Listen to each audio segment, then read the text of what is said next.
Hey guys, today we walk barefoot into a world carved by prayer. Literally. You're standing in a dusky cave, barely wider than a bedroom, its walls slick with centuries of moisture and soot. The only light comes from a flickering beeswax candle, wedged into a crevice that once held a hand-carved icon. The air smells like frankincense and damp earth, and it hums, not with sound, but with memory.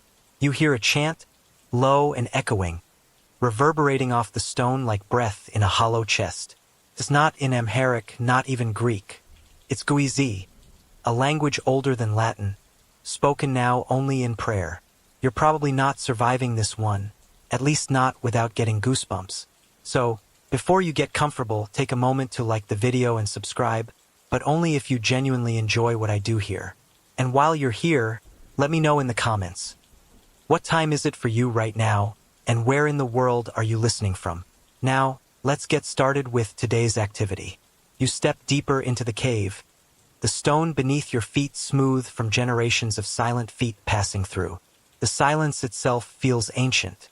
This is one of the hidden prayer spaces near Lalibela, carved by hand out of volcanic rock sometime in the 12th or 13th century. No modern tools, no shortcuts, just chisels, patience, and faith so stubborn it turned mountains into sanctuaries. The monk beside you, his robe frayed at the hem, his fingers ink-stained from scribing, holds up a cross of olive wood. This, he whispers, is not a symbol, it is a key, and he taps it lightly against the wall. The sound it makes is hollow, resonant, almost like the stone is breathing back.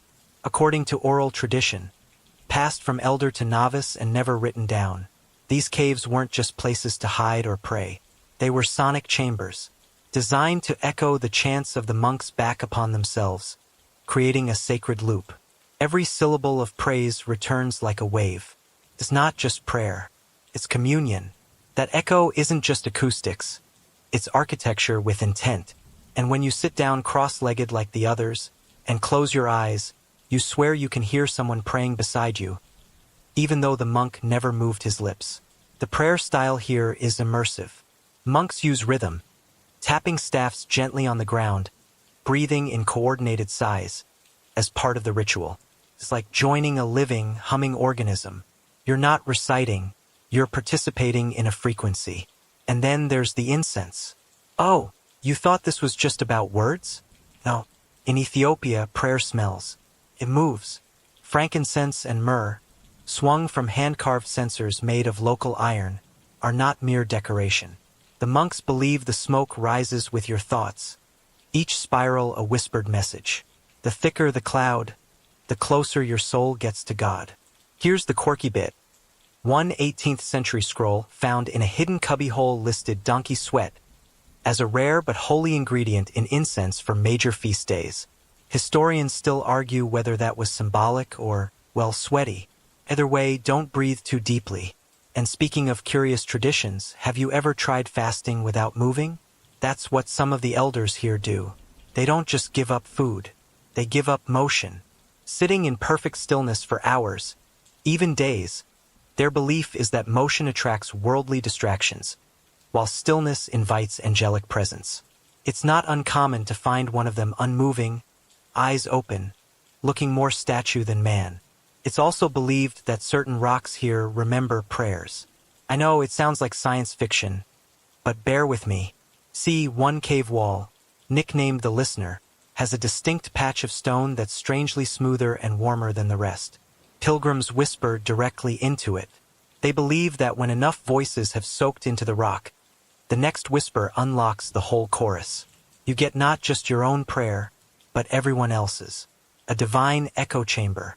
The modern world hasn't touched this place. No electricity, no microphones, just wind through stone corridors and the scent of centuries. And yet, somehow, you feel more plugged in here than on your phone back home. And let's be honest, this prayer style isn't for Instagram.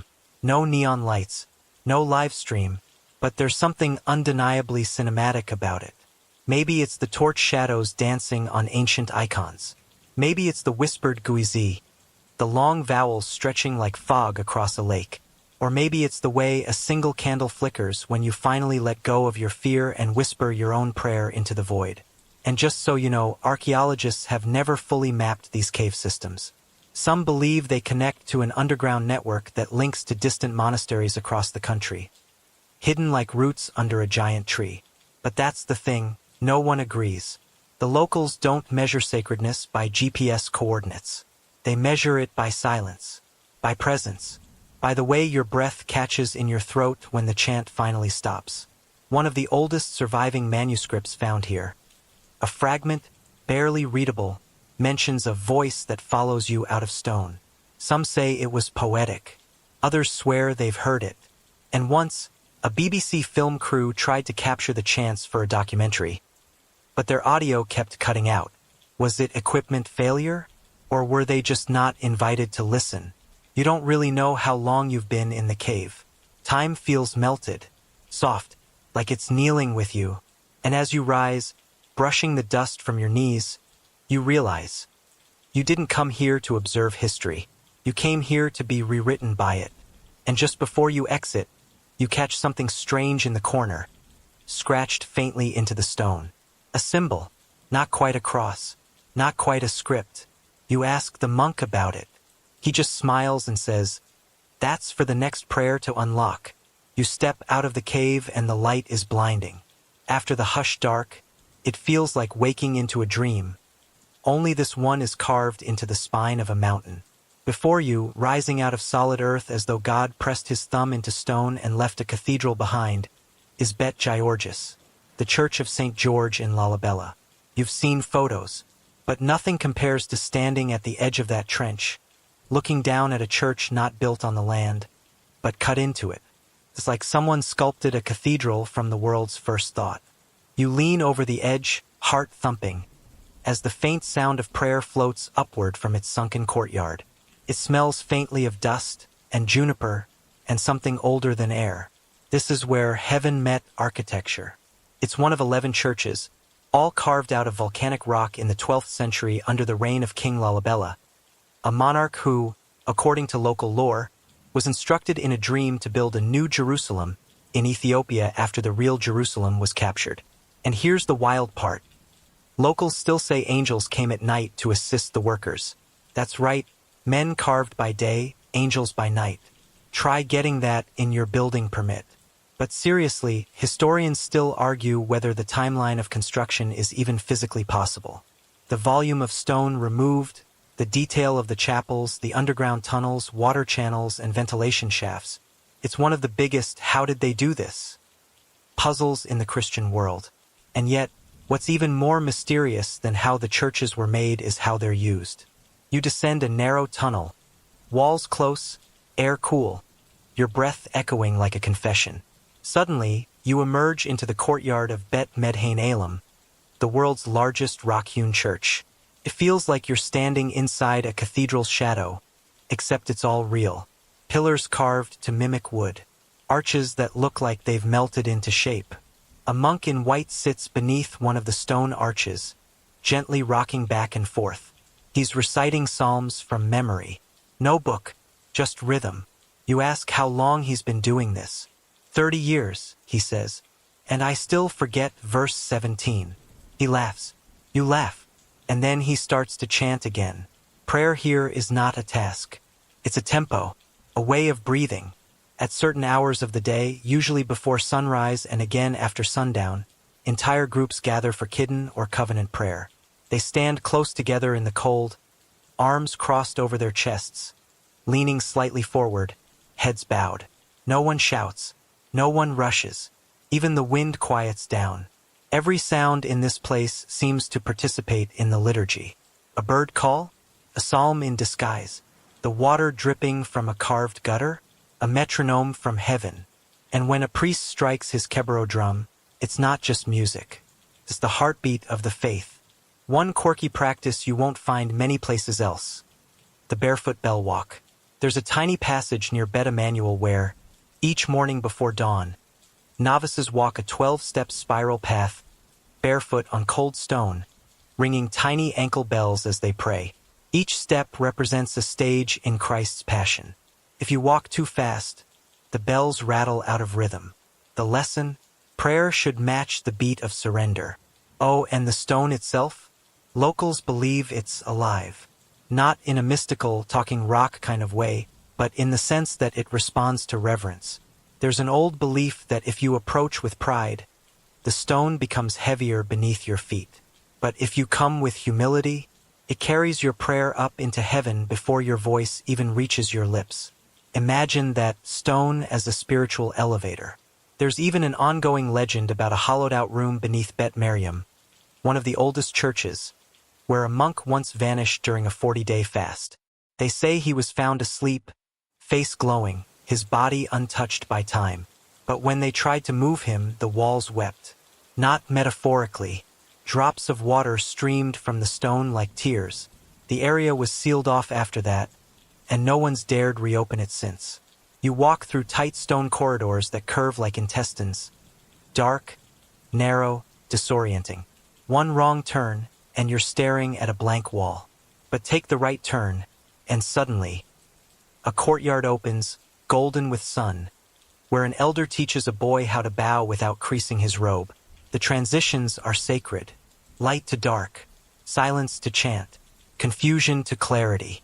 Even the very design of the churches reflects spiritual ascent.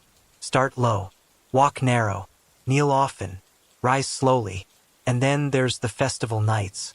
If you're lucky enough to be there during Jena, Ethiopian Christmas, the courtyard around Bet Georges fills with pilgrims in white. They sing all night, swaying in waves, their voices bouncing off the carved walls like a river echoing heaven. It's not performance, it's participation. You notice something else strange: no microphones, no speakers, just the stone and the sky. Yet somehow you hear everything, from the highest priest to the smallest boy humming beside his mother. The churches amplify sincerity. They broadcast only faith. At one point, you rest in the shadows and notice a carving, barely noticeable, tucked under a small ledge near the eastern window of Bet Golgotha. There's a tiny footprint, carved upside down. A monk sees you staring and whispers, "That's where the angel landed. Just one toe." He winks, but you wonder, because honestly, by now, nothing here feels impossible. The morning mist curls low across the highlands, wrapping the trees in a silver hush. You sit cross-legged on a worn mat made from goat hair, steam rising from the small clay cup in your hands. The aroma? Thick, earthy, almost sweet, bunna, Ethiopian coffee, brewed dark and bitter. But this is no coffee break.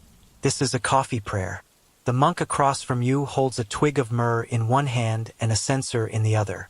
As he swings it gently, smoke rises in spirals, merging with the mist. You've stepped into a sunrise ritual where coffee and prayer are brewed side by side, one warming the body, the other the soul. And yes, you're fully caffeinated for God. Here, in one of the remote monasteries near Lake Tana, dawn is not just about waking up, it's about waking upwards. The morning psalms are chanted as the coffee roasts. The beans are stirred in a pan over open fire, rhythmically, each turn of the wrist paired with whispered verses. The Lord is my shepherd. Flip. He leads me beside still waters. Flip. The sound of the beans cracking? A hymn in disguise. You might not have known this, but Ethiopia is considered the birthplace of coffee. But the story you hear here isn't the one in your hipster cafe back home. Legend says it wasn't a goat herd named Kaldi who discovered coffee. It was a monk, a solitary mystic who noticed that his goats danced with strange vigor after eating red berries from a certain tree. He brought the berries to his monastery, and the monks, skeptical at first, boiled them. They drank the bitter water, and then stayed awake through the entire night of prayer. Not only did they stay awake, they saw visions. Historians still argue whether this tale is myth or a parable shaped by centuries of spiritual caffeine dependency. But one thing is certain. In Ethiopia, coffee and devotion have grown from the same root. This is not the casual sipping you're used to. The traditional bunna ceremony is layered in symbolism. First comes the all, the initial brewing, strong, dark, meant to awaken. Then the tana, a second pour, milder, reflective. And finally, the baraka, the third brew, delicate, symbolic of blessing. Each stage is accompanied by prayer and song. And get this, if you leave before the third brew, it's considered bad luck, as if cutting short your time with God.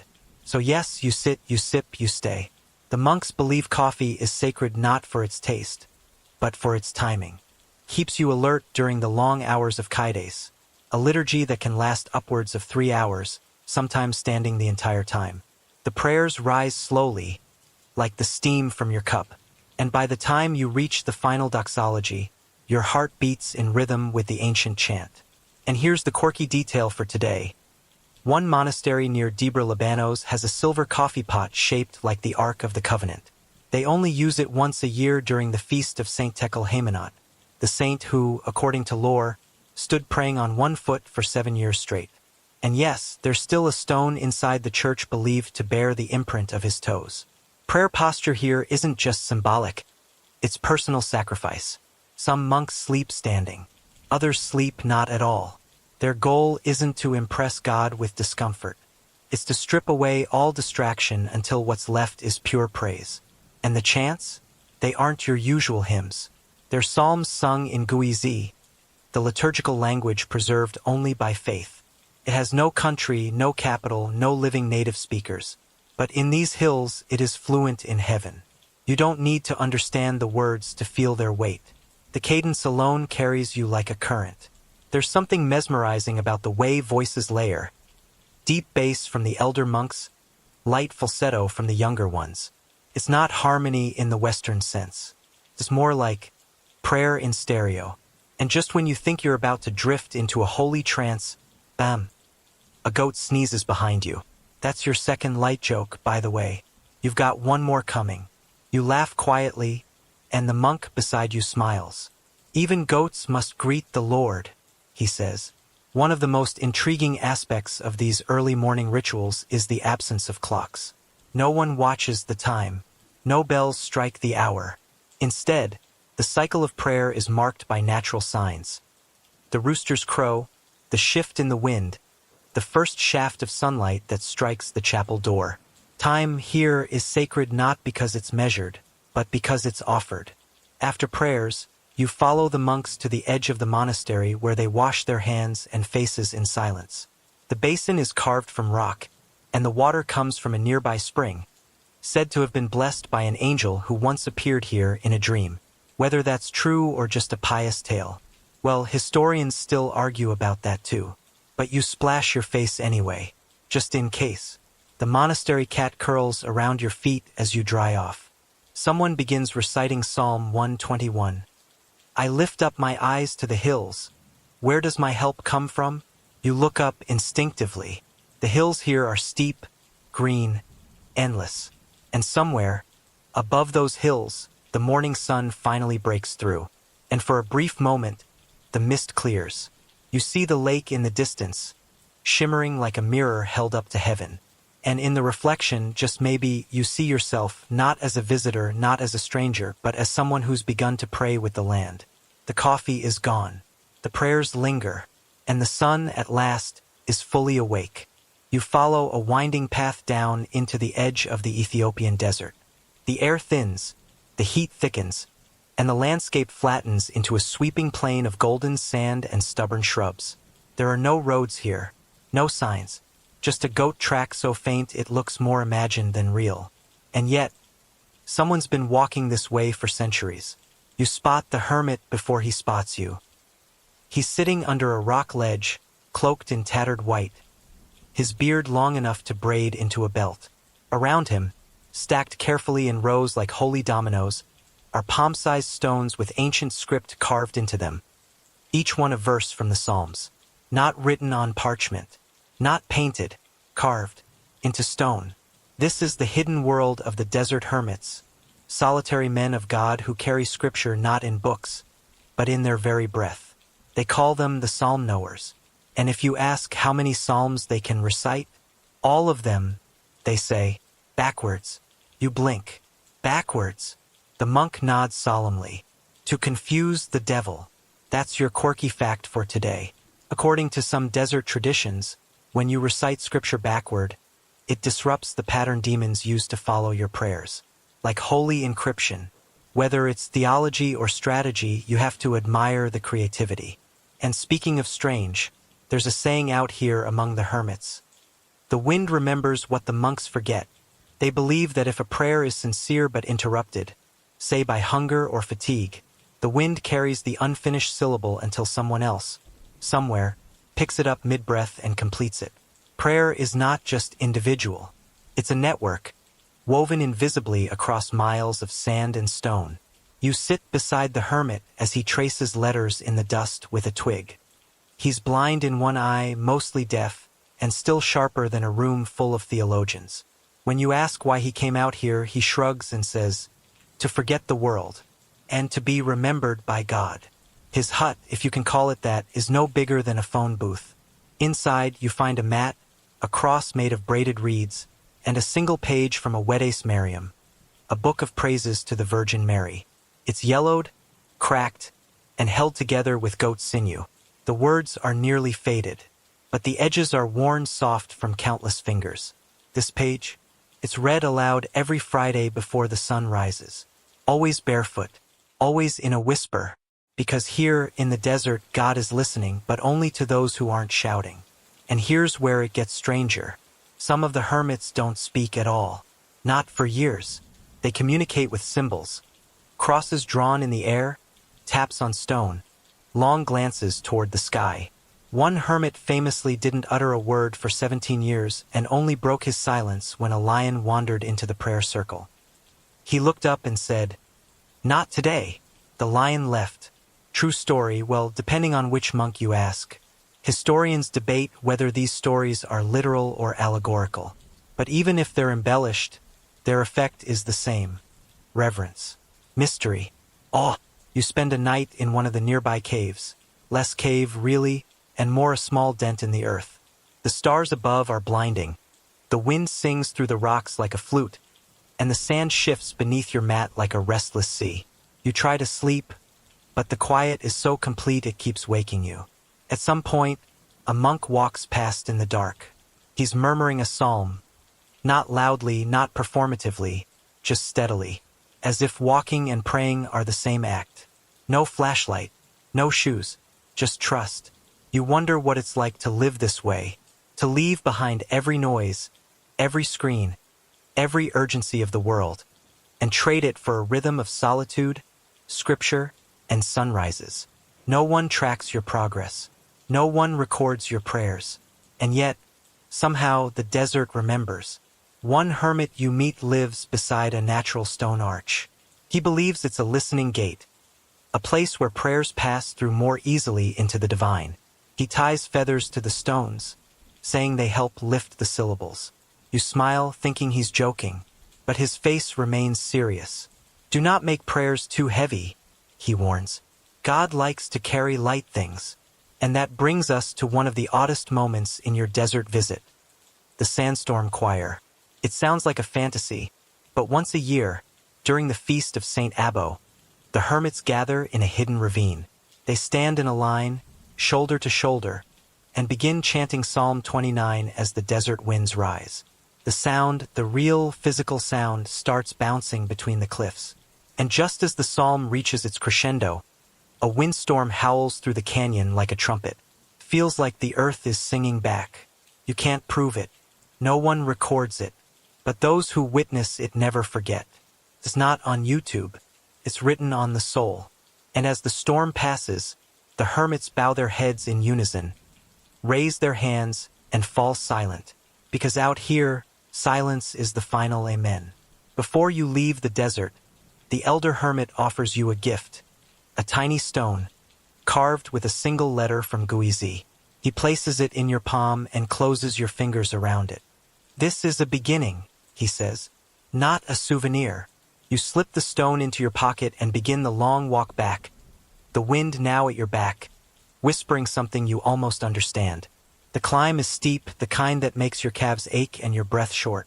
You're carrying a pack, but the man ahead of you, barefoot, no bag, just a wooden cross in his hand, moves with the quiet strength of someone pulled forward by something other than muscle. He's taking you to see a scroll, Not just any scroll. A scroll that bleeds. A scroll that glows. At least, that's what they say. You're heading toward one of the lesser-known mountaintop churches near Gajam. It doesn't appear on tourist maps. There's no road, no signage, and no welcome plaque. You find it only if someone brings you, which means you've already passed the first test. Someone trusted you enough to lead you here. As you approach the chapel, small, circular, its walls built of stacked stone and mud, you hear chanting. Low, measured, ancient. A priest with eyes like coals greets you with a nod. He doesn't speak. Instead, he gestures for you to follow him inside. And there, in a niche behind the altar, sits the scroll. It's wrapped in goat leather, bound with faded blue thread. Reverently, the priest lifts it, places it on a carved wooden pedestal, and begins to unroll it. Each turn reveals lines of script so delicate they seem breathed rather than written. The text? Guizi, of course. Woven with crosses, stars, and floral motifs in red and gold. But then you see it. On one of the pages, a faint red stain. Not smeared, not dripped, more like absorbed, like the scroll itself is weeping. He points to it. That appeared 3 years ago. No one touched it. No ink spilled. It just came. Historians, those who've been permitted to examine it, which isn't many, debate whether it's mineral seepage, oxidation, or something more. One even claimed it was residue from incense oils. But here's what's strange. Under moonlight, that same red stain glows. A dull, pulsating light, like breath in ink. You lean in closer and notice something else. The handwriting changes. The first half of the scroll is written in a clear, confident hand. But halfway through, the letters become smaller, shakier, almost trembling. The priest nods, understanding what you see. That's when the scribe went blind. Wait, what? According to oral tradition, the monk who wrote this scroll lost his vision midway through its creation. But he didn't stop. Instead, he claimed that the Virgin Mary appeared to him in a dream and guided his hands. He continued writing without sight until the scroll was complete. Every letter after that is said to be a divine echo. That's today's documented event. Part miracle, part manuscript, wholly unexplainable. And here's your quirky fact. In some parts of Ethiopia, scribes believed that using certain animal bones in ink-making added spiritual memory to the script. That's why the scroll, like many others, was likely written with ink made from soot, honey, and ground ox bone, sometimes even incorporating crushed fireflies for luminescence. Practical? Maybe. Poetic? Definitely. You're allowed to touch it briefly, just one finger, and as your skin meets the edge of the parchment, it's warm. Not metaphorically, warm, as if the prayers inked into it are still alive. You ask if the scroll is ever read aloud. Yes, the priest finally speaks. Only during sickness, or famine, or war, because this is no library book. This is medicine, a living, breathing scripture used in times of great need. And when it is read, they say the room itself changes. The wind outside pauses. The air inside thickens. Birds go quiet, like creation itself leans in to listen. You're led to a side room, where other scrolls are kept, each wrapped in cloth, stored in niches carved into the rock wall. Some are for healing, others for protection. One is used only during childbirth. Each has a guardian, usually an elder monk who knows the stories behind the ink.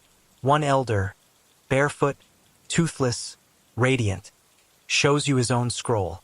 The shorter, written entirely in gold ink. This one, he says with a grin, was copied by a monk who never spoke. He hummed the psalms as he wrote. We still hum his melody today. He hums a few notes, and sure enough, the chant is oddly familiar. Maybe from earlier, or maybe it's just one of those tunes that feels older than memory. Later, as dusk settles over the mountaintop, the scroll is placed back in its leather case, tied shut with a strip of red thread. No vault, no alarm system, just trust and faith, and a little warning carved into the wood beneath the scroll. Touch not with pride. The priest smiles and gestures you outside. The sky is violet now, stars beginning to poke through like pinholes in a velvet sheet. The wind carries the scent of juniper and ash. Somewhere a dog barks, somewhere else a bell rings. Before you descend the mountain, the priest gives you a final gift, a tiny piece of parchment, blank on one side, marked on the other with a single word in Guiz, Mialti. You ask what it means. Light, he says, not like the sun, like the truth. And just before you tuck it away, you hold it up to the sky. It doesn't glow, but your heart does. You wake before dawn to the sound of rustling reeds and gentle splashes of water. The air is cool, wrapped in that special silence that only comes before the first bird sings. A monk in a tattered robe beckons you with a nod. We leave now, he whispers, before the mist forgets us. Today's journey begins not on foot, but on water. You step carefully into a tanqua, a boat made entirely of papyrus reeds. It sways under your weight, delicate yet somehow sturdy, like a basket blessed with the ability to float. The monk climbs in behind you and begins to paddle with a long wooden oar, pushing silently through the still waters of Lake Tana, Ethiopia's largest lake and the hidden gateway to dozens of secluded island monasteries. The boat glides forward, cutting through fog so thick you can barely see the shoreline vanish behind you. There are no motors, no sails, no compass, only faith and memory to guide the way. The monk begins to hum, not a song, not exactly, but something between a chant and a lullaby. It synchronizes with the splash of his paddle and the rhythm of your heartbeat. This is the lake of legends. Beneath its surface, according to tradition, lie the bones of martyrs, the buried remnants of sacred texts lost in persecution, and even, depending on which elder you ask, the secret treasures of King Caleb, hidden beneath God's protection. And this is no exaggeration. Archaeological dives in recent years have uncovered the remains of sunken chapels, carved pillars, and vessels that hint at a spiritual history deeper than the water itself. Historians are still piecing it together. And yes, many still debate whether the artifacts found match the records kept in the monasteries above. Because here's the mystery. What you see above the water is only part of the story. Your boat reaches a tiny island, invisible on most modern maps. A thin trail winds up through eucalyptus trees toward a domed church, half hidden by overgrown grass and ancient walls of moss-covered stone. The church bell, just a simple iron cross hung from a wooden beam, rings once. No one is in sight, yet you're not alone. The monks here are known as the water walkers, not because they perform miracles in the flashy sense, but because their relationship with water is devotional. They live surrounded by it, travel on it, pray over it, and in some cases, pray through it. You meet Abba Yonas, a thin man with sharp eyes and a voice that sounds like old pages turning. He shows you their prayer jars, small ceramic vessels filled with water, blessed with a psalm and sealed with beeswax. These are not for drinking. They're placed near the sick, the pregnant, the dying. The belief that water remembers prayer. He holds one up to the light, and you notice the strange shimmer inside. Not a reflection, but movement. A swirling, slow pulse. He grins. Still praying, he says. Quirky fact of the day? Some elders say that if you whisper a psalm into a jar and bury it beside a fig tree, the fruit that grows will taste sweeter. It's a local tradition that blends agricultural wisdom with divine promise. Science? Probably not. Beautiful? Absolutely. After a silent meal of lentils and flatbread, Abba Yonas takes you to a chapel on the edge of the island. The entrance is barely shoulder width. Inside, the air is sweet with old incense and fresh lilies. The walls are painted in reds and blues, depicting saints and angels with wide, unblinking eyes. But your attention is drawn downward. The floor is glass. Beneath it flows a narrow channel of lake water, diverted carefully centuries ago to run beneath the altar. The prayers must pass over living water, Yonas explains, like Christ crossed over Jordan. It's here that you witness one of the most hauntingly beautiful devotions, the walking prayer. A young novice enters, barefoot, holding a cross carved from driftwood. He steps carefully onto the glass, 1 foot at a time, arms spread wide. Not for balance, but in imitation of the crucifixion. He recites Psalm 93, slowly, pausing between lines as if waiting for heaven to catch up. You don't breathe, neither does the chapel. And when he finishes, he kneels on the glass, his forehead resting above the current below. The silence is thick. You realize this isn't performance. This isn't theater. This is discipline, stillness, intimacy. After the ritual, you're invited to visit the library, though it's really just a single stone room carved into the hill. Inside are scrolls wrapped in goat leather, manuscripts stacked between reeds, and one ancient book chained to the wall, its pages made of treated sheepskin so soft they feel like breath. It's a copy of the Miracles of Mary, said to be copied by 3 monks over 40 years. One of the monks offers to show you their sacred code, a handmade booklet listing which psalms to read during floods, during childbirth, during a drought, during plague, even during political unrest. Each verse is matched to a condition, like divine prescriptions. Historians have long debated whether these codes were standardized across monasteries or if they evolved independently. Some even believe hidden numeric patterns in these texts point to an ancient Ethiopian understanding of astronomy and weather cycles. But try explaining that to Abba Yonas, who just chuckles and says, "We listen. The rest is God's doing." Before you leave, you walk down to the water's edge one last time. You kneel. You whisper a line from Psalm 46. There is a river whose streams make glad the city of God. And for a moment, the water shimmers, just enough to make you wonder if it shimmered back. You're hiking again, but this time, not toward a church or cave. You're headed for danger, or at least where danger once lived. The path winds through a thick forest near the Simeon Mountains, sunlight scattered across mossy roots and bird call echoing through the trees. And then you see it, a monastery wall, crumbling but proud, wrapped in ivy and guarded by something you didn't expect. 2 carved lions, one to either side of the main gate. You chuckle, seems symbolic, until the monk beside you raises a brow and says, "They weren't always stone." Wait, what? Here at Debrecina, the old ones say lions once guarded the monastery. Real ones, not trained like circus animals but tamed by prayer. No leashes, no cages, just fasts, chants, and quiet. This is your strange but true moment for the day. According to multiple oral traditions, and one 14th century manuscript known as the Chronicle of the Elders, a monk named Gevre Medin fasted for 40 days in the forest. During his solitude, a lion came and lay beside him. It didn't growl, it didn't attack, it simply stayed. And when Gevre Medin returned to the monastery, the lion followed, and stayed. Others joined. For over a generation, the monastery grounds became a kind of holy menagerie, where predators walked beside prayers, where liturgy and instinct found common ground. The lions were said to recognize the sound of the Kaides chant and gather at the gate when evening prayers began. Some would even lie down outside the sanctuary walls like sentinels during vigil. Historians are skeptical, zoologists more so. Impossible, they say, but inside the monastery's chapel, there's a fresco, faded yet vivid, of a monk praying as lions curl at his feet. Either someone had a good imagination, or the story is closer to truth than we know. And before you ask, no, you won't see any lions today. But you will see scars on the old gate where claws once raked wood. You'll see scratch marks along the prayer post, rubbed smooth by years of use and paw.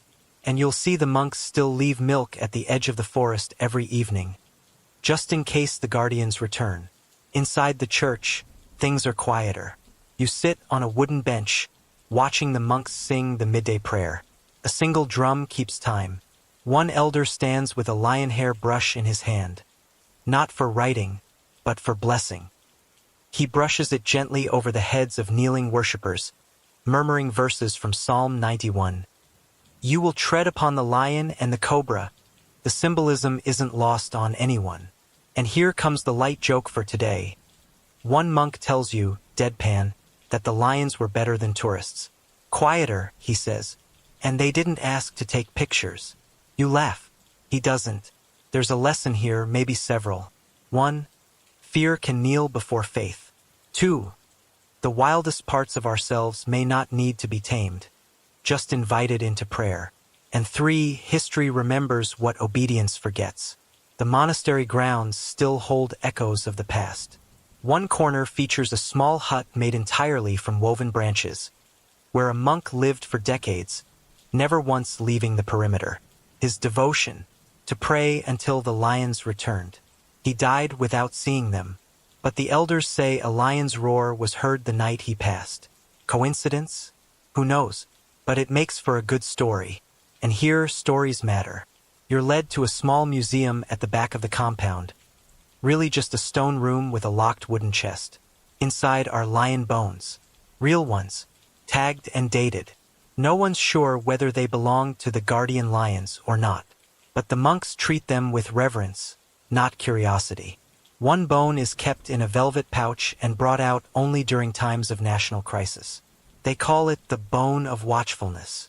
When it's placed on the altar, the monks chant Psalm 35, "Contend, O Lord, with those who contend with me." It's not magic. It's memory. Memory of a time when lions knelt beside priests, and the wild folded into worship. As you prepare to leave, the sun dips low over the trees, and the wind changes direction. You glance once more toward the forest, and swear you hear something moving just beyond the tree-line. Not threatening, just watching. You smile to yourself, pull your cloak tighter, and follow the path downhill. Behind you, the monastery bell rings twice, once for evening prayer, once for whoever might still be listening. By now, you've grown used to the rhythm of monastic life. The soft rise and fall of chant, the scent of old parchment and fresh incense, the gentle rustling of robes as monks move like whispers through sacred space. But today, your path veers off to a quieter corner of devotion, one separated not by walls, but by rules. You step through a narrow gate, past a line of low, ochre-colored homes, and into the secluded world of the women who prayed through walls. Here, in this walled compound on the outskirts of the ancient city of Aksum, women's voices rise like smoke, barely audible from beyond the stone. You are not allowed to enter. That's part of the tradition. But the sounds, they slip through cracks like sunlight. And that's the point. This is the Maktas, the hidden space where generations of Christian women have gathered. Not in front of the altar, but just outside it. To live lives steeped in prayer, silence, and invisible strength. You kneel beside one of the prayer walls, worn smooth where countless foreheads have pressed against the stone.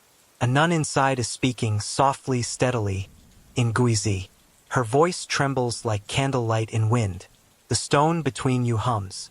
They call this the prayer wall of the mothers.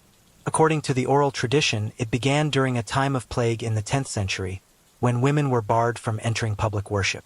So they gathered outside the churches, at windows, under eaves, beside doors, and prayed anyway. Not loudly, not defiantly, just consistently. Over decades, then centuries, their hidden gatherings formed something deeper, a sanctuary without visibility. You're told that some of these women pray for up to 8 hours a day, not in a single session but in waves. At dawn, at midday, at dusk. They rotate shifts like a holy relay, and when one finishes her turn, she taps the wall twice, lightly so the next may begin. That's the first little surprise of this section. The second? Every nun has a personal altar hidden inside her room. Most are carved into the wall itself, framed with dried flowers, feathers, and scraps of old icon cloth. One elder nun, now blind, is said to have arranged her entire prayer altar using only the sense of smell. She placed a myrrh bundle where her icon once stood. She says, "If God wants to be found, he will find the way." Quirky? Definitely, but also deeply poetic. You meet an interpreter, Sister Aklalu, who speaks with the kind of calm that settles you before she says a word. She explains that their community follows a blend of Ethiopian Orthodox monasticism and ancient household spirituality, a tradition handed down from mothers to daughters long before formal convents existed. You ask, gently, why the women still pray through the wall. Why not simply join the monks? She smiles. Because some doors are not ours to open, but God still hears us. You feel that answer. Later, you observe the blessing of the bread. a ritual that takes place without a single woman stepping outside. A monk brings loaves baked by the sisters to the chapel steps. He kneels, prays, and leaves them. Then he walks away without looking back. Moments later, the bread vanishes, quietly, reverently, invisibly. Inside the walls, the nuns eat in silence, the bread soaked in TJ honey wine, on holy days, plain water on fasts. And after every meal, they recite a verse from Psalm 84. Even the sparrow has found a home, and the swallow a nest for herself. One nun you're allowed to speak with, through the wall, of course, tells you something remarkable. Her mother, grandmother, and great-grandmother all prayed from the same spot, the same stone, the same shadow. And one day, she hopes her niece will press her forehead here too. This is faith passed down not in pulpits, but in whispers. And here's your historical fact for today. A 15th century manuscript, recovered from a convent near Gondar, documents the existence of female dead eras.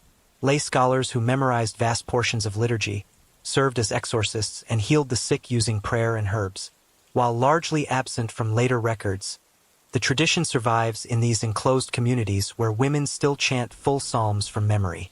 Historians still debate how widespread the influence of women was in early Ethiopian religious life. Some claim these stories are exaggerated. Others believe they were deliberately erased. Either way, in places like this, the legacy speaks if you're willing to listen through stone. As dusk settles, the nuns begin their evening chant. You hear it from outside the wall. Slow, strong, unwavering. One voice rises, another responds, and soon the compound hums like a beehive of prayer. And just as the chant ends, you hear it, tap, tap. The next sister begins. You stand, heart full, and take a final look at the wall. Just a slab of stone to most.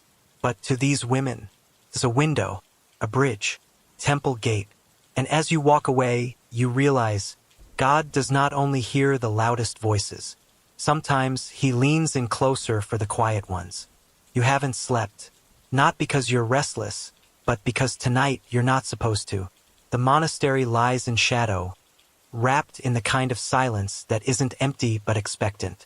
Somewhere beyond the trees, a jackal cries once, then stops. The stars above are so bright they almost hum. And in your hand, small and smooth from years of handling, is a fasting cross, carved from olive wood, just larger than your palm. This is not jewelry. This is your anchor for the night. You're participating in a rare rite, one practiced by only a few of the oldest Ethiopian Orthodox communities. It's called the Vigil of the Cross, and it lasts from sundown until dawn. No food, no fire, no sitting unless you faint, which happens more than they'll admit. The only movement allowed? The raising and lowering of the cross. You're not alone. All around the chapel courtyard, men and women kneel or stand, cradling their own fasting crosses in silence. Some hum psalms, others whisper prayers between breaths. But no one speaks, not in full sentences, not to each other, just to God. You glance at your cross again. The simple, no ornate patterns, no inlays. But it's warm, very warm, warmer than it should be from just your hand. You grip it tighter and wonder, is this what they meant? Because legend says that on nights when the prayer is pure, when the body bends and the soul breaks open, the cross pulses. Not with light, not with sound, just a gentle thrum, a heartbeat. You try not to get your hopes up. The monk who led you here, Abba Johannes, once fasted through 30 nights straight. He hasn't said more than 3 words to you.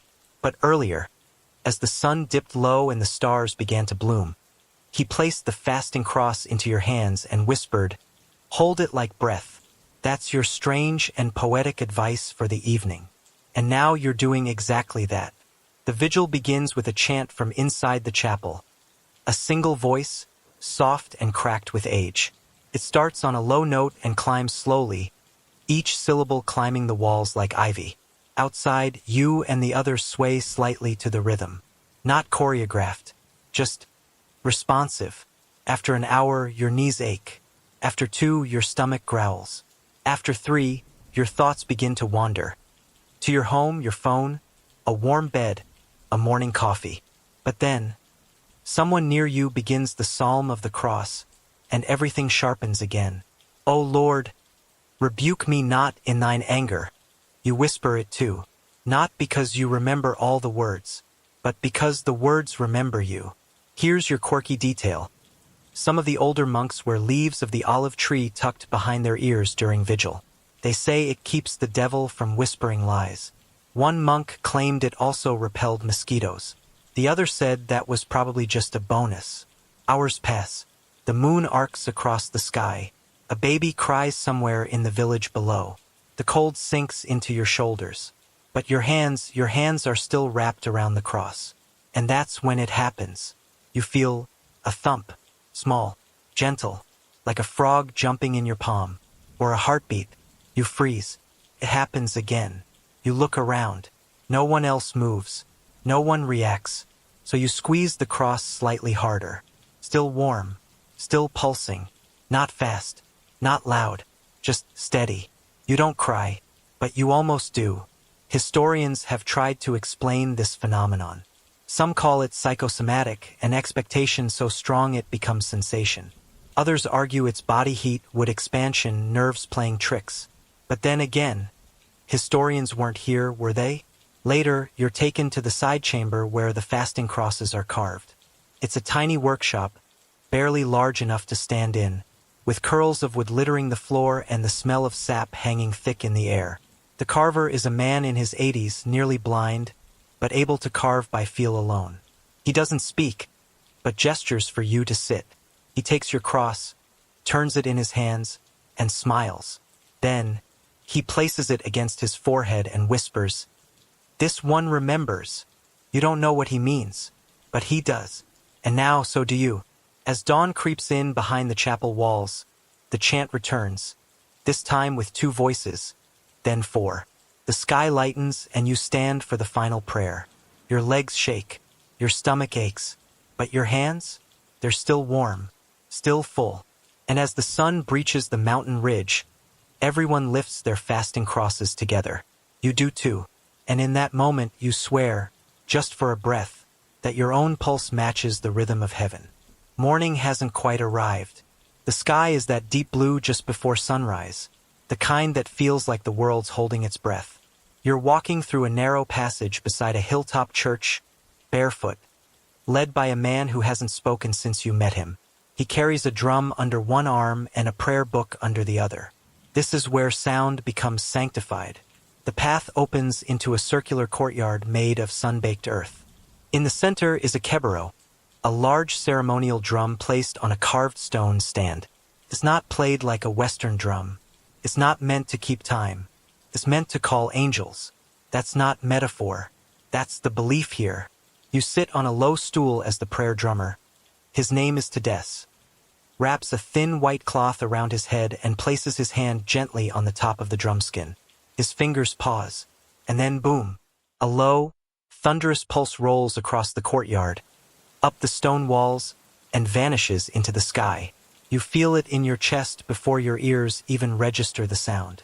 Another beat follows, then another, building a slow rhythm that feels older than any language you know. It's not a performance. It's a pattern, one that's been passed down for generations. Each sequence of beats has meaning. Some call it the angelic code. Others simply call it tesva, hope. Tedes begins to chant as he drums. Not loudly, just enough to let the syllables ride the vibration. You can't understand the words, but they wrap around the rhythm like ivy on stone. You close your eyes and let the sound carry you. It doesn't just move through the air. It seems to move through you. And then it changes. The rhythm shifts to something faster. Talk, talk, talk, boom, and another monk joins in, this one with a smaller hand drum. The 2 rhythms collide, then dance, then resolve into one. You learn later this part of the chant is called the salam rhythm, or the peace beat. It's used to close arguments, calm grieving families, and start new liturgical seasons. Some believe it actually recalibrates the nervous system, though, again, science hasn't exactly caught up with the monks on that. Here's today's quirky fact. Tedes, the master drummer, once drummed for 9 hours straight during a Lenten prayer marathon.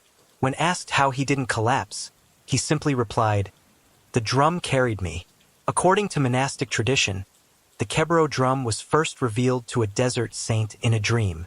He saw angels using thunder as rhythm to praise God, and when he awoke, he carved the shape of what he remembered and stretched dried goatskin over it. Since then, it's been considered a sacred instrument, not to be played for anything other than divine ceremony. In fact, before a drum is ever used, it's baptized. That's your documented event for today. A real water and oil baptism, complete with psalms and fasting, is treated like a soul about to join the choir. Historians still debate whether the origins of this practice come from ancient Jewish liturgy, Sabaean rituals, or purely Ethiopian Christian mysticism. Regardless, its function today is clear. It speaks when words fall short. The drums continue as the sun begins to rise. The monks move in a slow, circular procession, stepping in time with the rhythm. No one breaks the pattern. Even the birds seem to pause. You realize you've been watching, but not breathing. Tades finally looks at you and beckons. You approach. He lifts the smaller drum and hands it to you. Your hands tremble slightly. He nods. You strike it once. Nothing magical happens at first, but then you strike it again and something clicks. You fall into rhythm. Not his rhythm, the one that's already vibrating through the courtyard, through the earth, through you. And then he says something unexpected. Some drums call heaven. Others wake what's already in you. You're not sure which one this is, but you keep playing. Later, you sit in the shade while the monks take water and break bread. They joke quietly, laughing in that way that only comes after long silence. Tades lets you examine the Kebro up close. Thick wooden shell, goat hide stretched tight with cow sinew, burned prayer symbols traced along the rim. Each scratch, each mark, a memory. He tells you that during feast days, the drumbeats are said to travel for miles. People hear them across valleys and begin walking, not because they know where they're going, but because they feel called. And that's how many pilgrims arrive here, not by invitation, not by map, but by vibration. Before you leave, you're invited to strike the Kebro one more time, this time for yourself. You hesitate, then place your palm gently on the warm drumhead. You raise your hand, you strike, and the sound that comes out is not loud, is not perfect, but it's heard. And that's all that's ever been required. The sun is high, casting sharp shadows on the dusty stone path leading down toward a small, half-hidden chapel. But today, you're not here to chant, to fast, or to drum.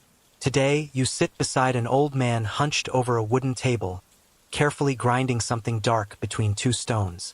It smells like soot and myrrh. You've arrived at the scriptorium.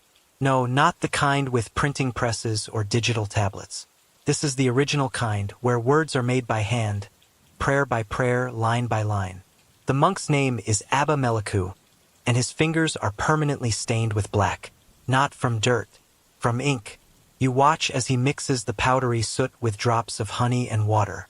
Then, carefully, he scrapes shavings from a dried ox bone, adding them to the mixture.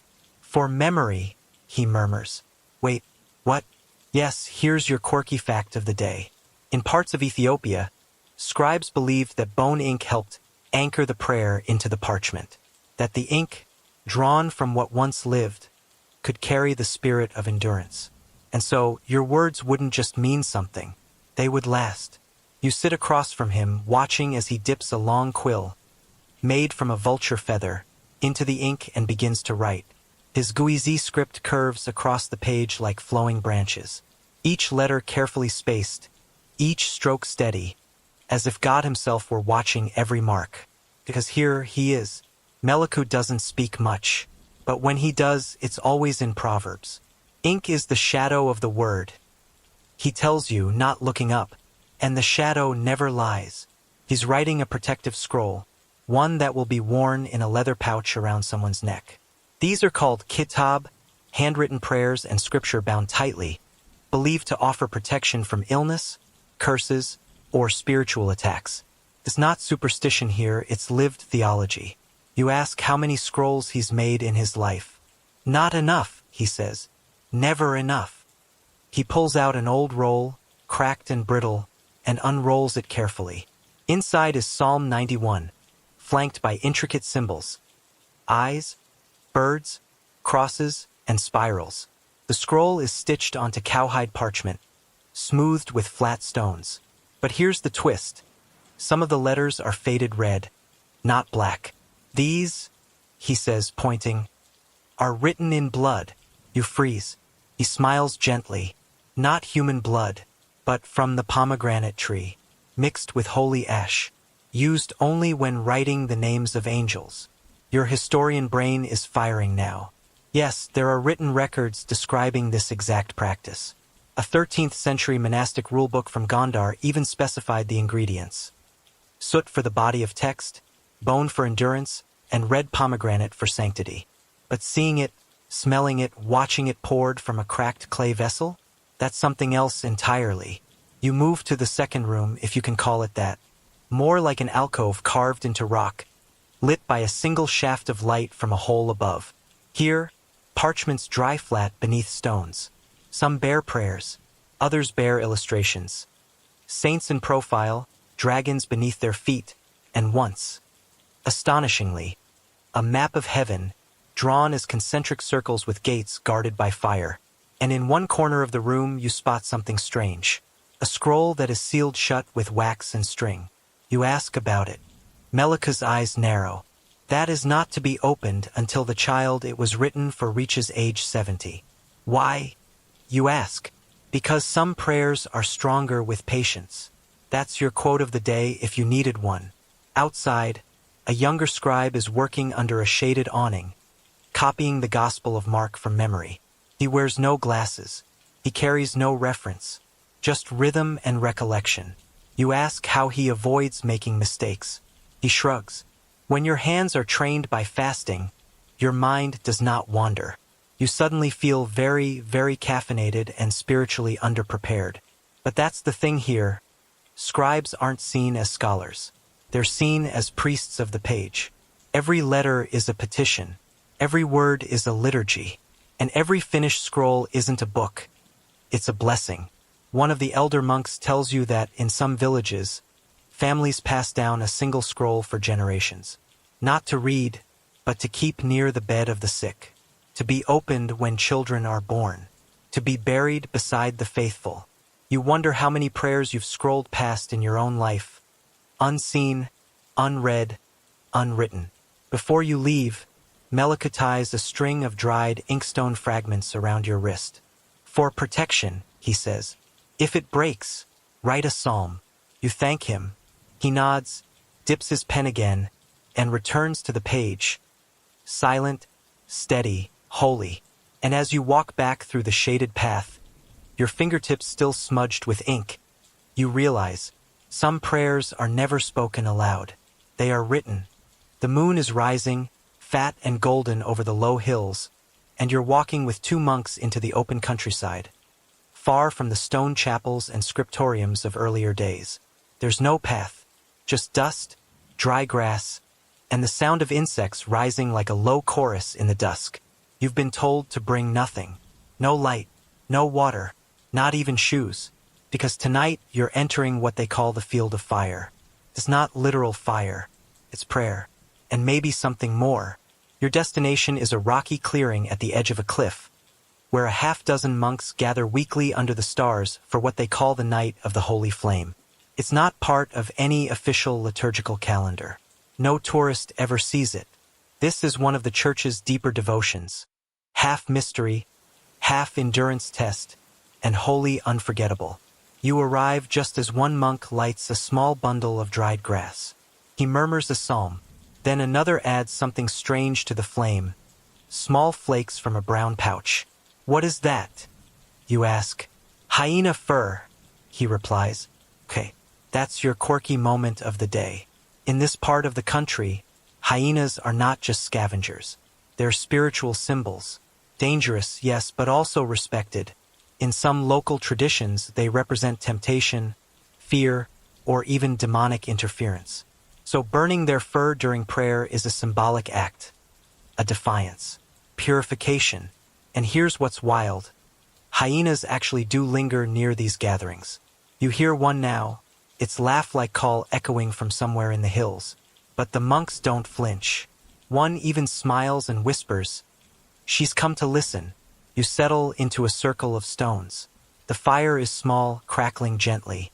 One monk produces a prayer candle, a long, narrow stick made of twisted cotton and beeswax. It's lit from the flame, then passed from hand to hand. Each monk prays as he holds it, then passes it on. When it reaches you, the wax drips hot on your fingers. The flame flickers near your face. You whisper a line from Psalm 27. "The Lord is my light and my salvation." You expect the others to nod or at least smile. Instead, the monk beside you leans close and whispers, "Don't say it unless you mean it. This is serious ground." Because here's the truth. Some prayers here aren't gentle. Some are raw, ugly, honest. This is where the monks come when they're furious with God, or broken or terrified. The fire, they believe, purifies not only praise but grief. And tonight, you witness one of the strangest, most sacred acts of the entire journey. One monk, tall, weathered, gaunt, steps into the center of the circle and begins to chant, but not a known psalm. It's his own words, a kind of spiritual lament. He's shouting, then sobbing, then silent, then shouting again. It's not performative. It's desperate. And the fire? It responds. Not metaphorically. It rises sharp and tall without any fuel being added. The monks don't react. They've seen it before. They call it the fire that sings. Whether it's wind, chemistry, or the breath of heaven, no one can explain it. Historians, naturally, are skeptical. They attribute such moments to changes in air pressure, flammable herbs, or psychological suggestion.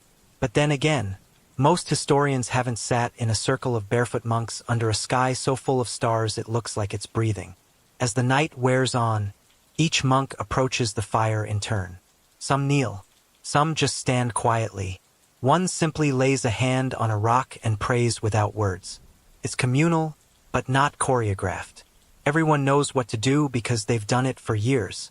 At one point, someone brings out a bowl of ashes and rubs it on their forehead. "Ashes remind us," he says softly, "that even fire forgets its own shape." You don't ask what that means, but you understand. As dawn approaches, the fire begins to die. The monks don't try to feed it. That would be wrong. The flame decides when it is finished. And when it fades to a whisper of smoke, they bow their heads. No final chant, no closing hymn, just silence, but not empty silence. Satisfied silence. One of the monks presses a small stone into your palm before you leave. It's marked with a black smear from the ashes. "Keep this," he says, "so your fire doesn't forget." You walk back through the highland grass, the sky now pale with morning. Behind you, the field is empty again. No signs of flame, no sounds of hyenas. But in your bones, still burning, there's something strange about silence.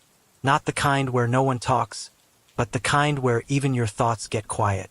You're walking now through a grove of tall eucalyptus trees, the sun flickering down in long stripes, and every footstep feels intrusive, as if the very ground expects you to hush.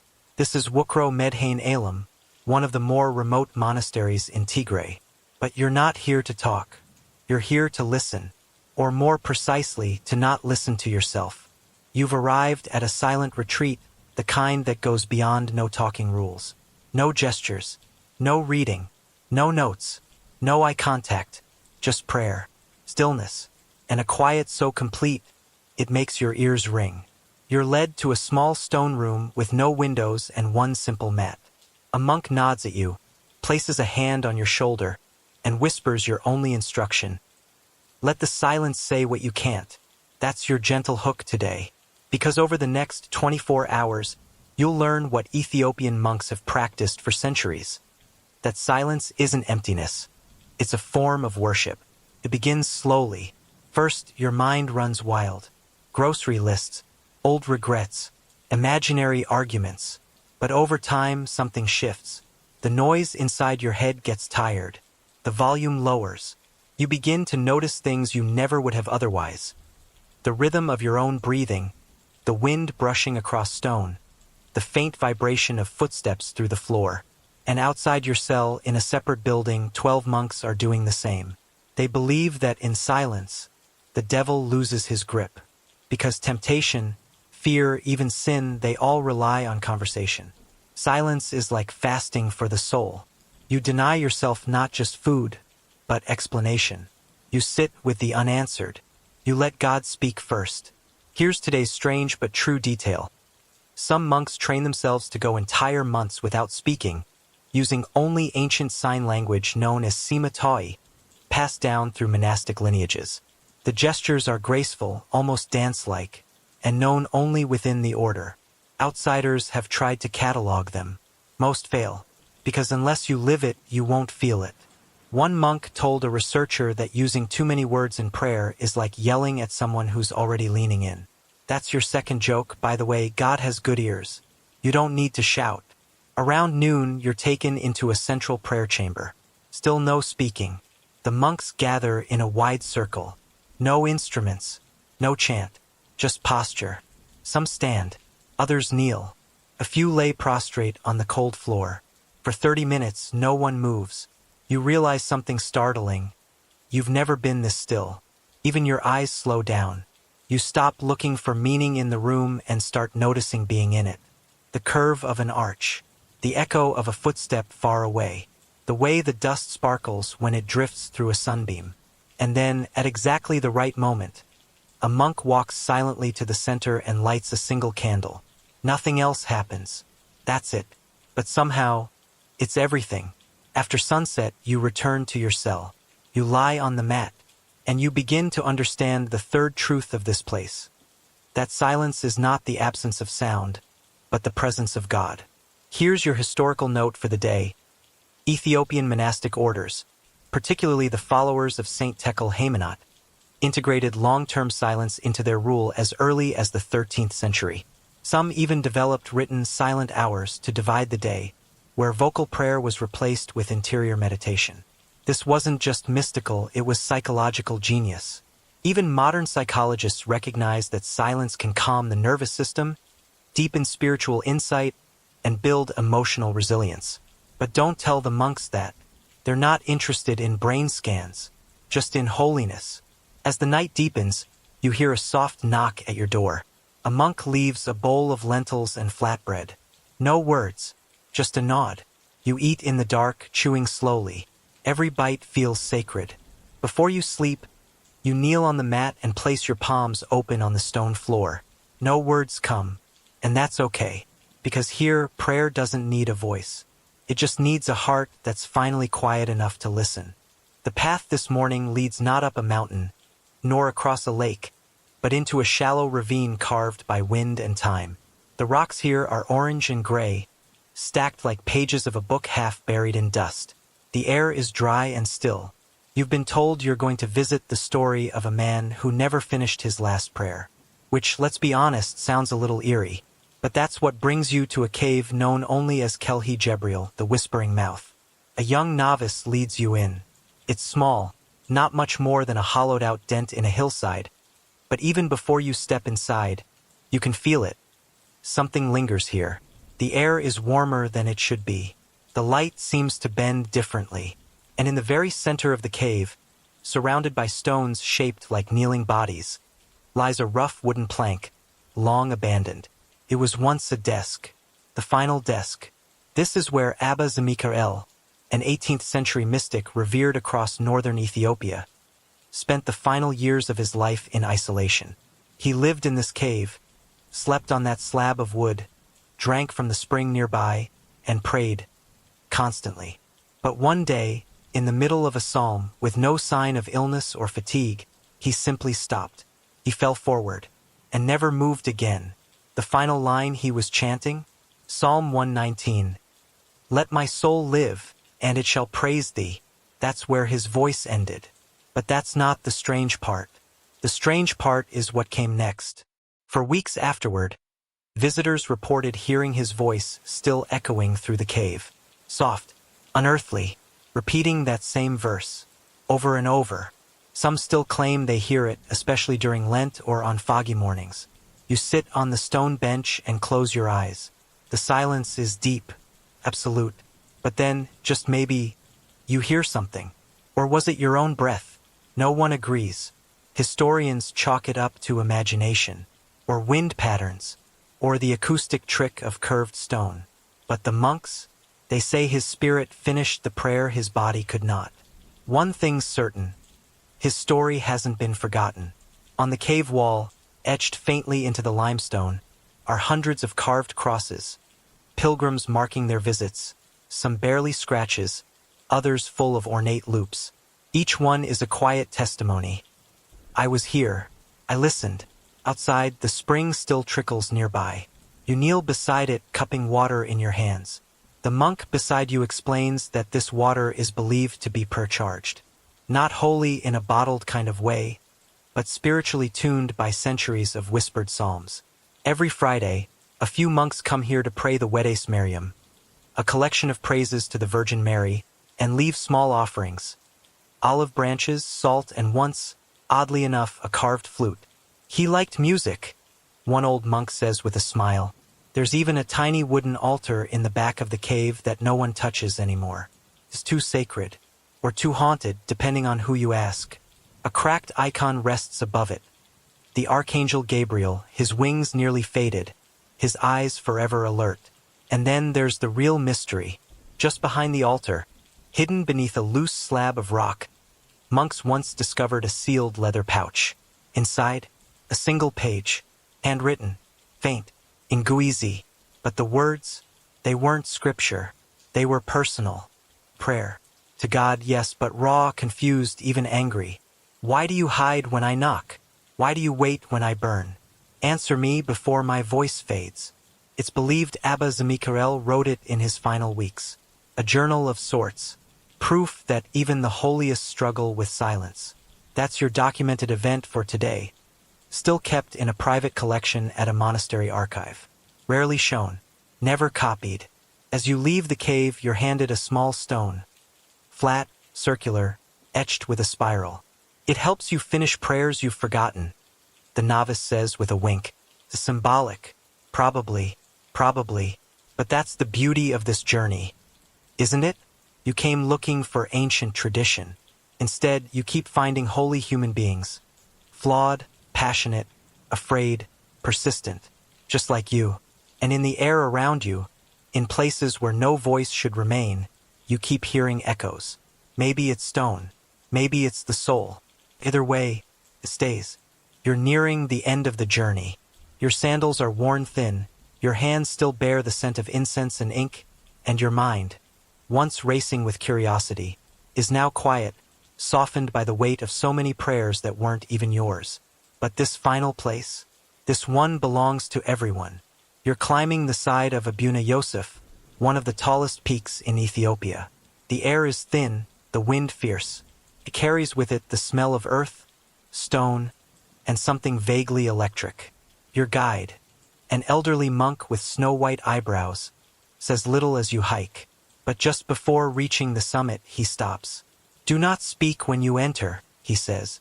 Let the mountain speak first. You crest the ridge, and there it is, Ashtan Mariam, a chapel carved into the mountain itself. But something's off. Part of the chapel roof looks like it's been torn away, blackened at the edges, almost like a burn.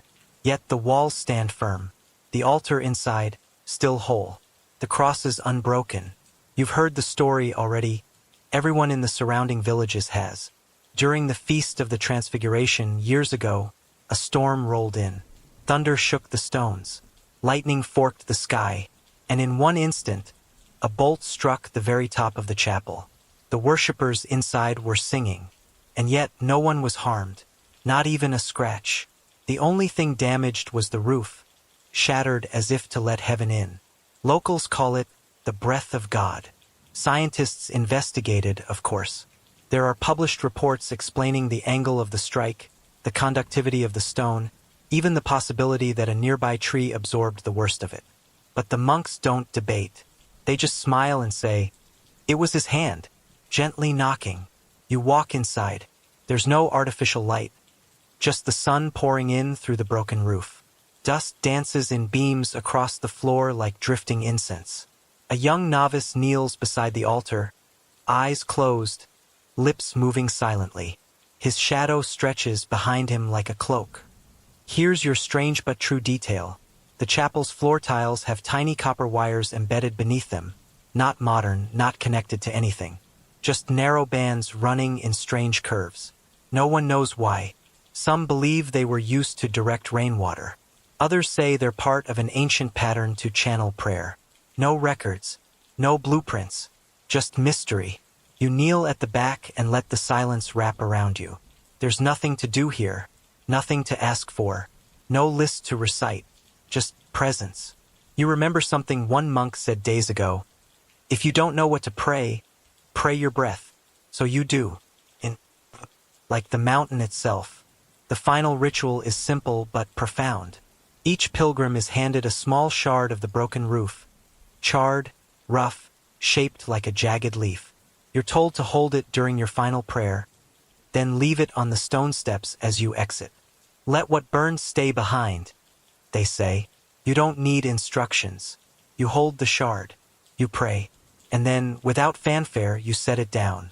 The wind rises, and for a split second, the dust from the stone whirls upward, not away from the mountain, but toward the broken ceiling, like a column of incense, or a staircase. Your guide, silent till now, turns to you. Do you understand? He asks. You nod. You do. And with that, the journey ends. Not with a miracle, not with thunder, but with a sigh, a holy exhale, the kind of ending that feels like the beginning of something you don't need to name. Not every mystery needs solving. Some are meant to be prayed. Now, if you're still awake, and if you are, bless your heart. You've just wandered through 15 sacred paths, each echoing with the footsteps of monks, mothers, scribes, and saints who gave their whole lives to prayer. You've heard voices rise in candle-lit caves. You've touched scrolls that glow. You've walked on water well floated, and you've stood where lions once stood guard outside stone-carved sanctuaries. And through all of it, one thing has whispered through the silence. That God listens best in places where we listen hardest. Maybe tonight you're curled in bed, earbuds in, the world still spinning just outside your window. Maybe you're somewhere loud, seeking a quiet space within. Either way, take this last moment with me. Breathe slowly. Let go of the to-do list. You don't have to remember every psalm or pronounce every name. You don't even need to understand it all. Just rest in this one truth, that in every shadowed cave and mountain chapel, in every whisper through a prayer wall or thrum of a fasting cross, God was never far away, and He isn't now. He's as close as your breath. So as you fall asleep, let the silence stretch out a little longer. Let your last thought not be a worry, but a prayer. And if you don't have words, just breathe. That's always been enough.